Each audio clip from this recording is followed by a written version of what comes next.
दुकानदार से एक कंडम दो। दुकानदार, किस कंपनी की बहन? लड़की, कोई अच्छी कंपनी का हो ताकि तुम्हारी बहन की इज्जत रहे और तुम मामा बनने से बच जाओ।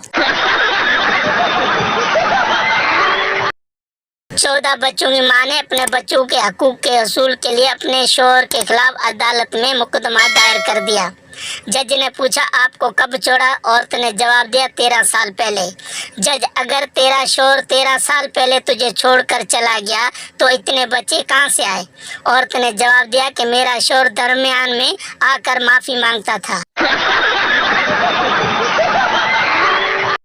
लड़की का जीन्स टॉप देखकर एक लड़के ने रोका और बोला, अरे मैडम, कभी सलवार सूट पहन लो।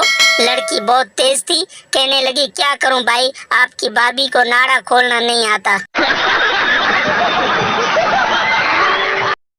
छोटू ने अपनी बीवी से कहा, मैंने कल तुम्हें ख्वाब में देखा था। बीवी, क्या देखा? छोटू, मैंने देखा कि हम एक समंदर में हैं और एक तूफान आया और मैं समंदर में गिर गया। बीवी, फिर? छोटू, फिर तुमने मुझे बचाते हो और कहते हो कि मैं 7 जन्म तक तुम्हारे साथ रहूंगी। बीवी, फिर? छोटू, ये सुनकर मैंने फिर समंदर में छलांग लगा दी। एक दफा एक दादा और दादी ने अपनी जवानी के दिनों को याद करने का फैसला किया। अगले दिन दादा फूल लेकर उस जगह पहुंचे जहां वो जवानी में मिलते थे। वहां खड़े खड़े दादा की टांगों में दर्द होने लगा, लेकिन दादी न आई।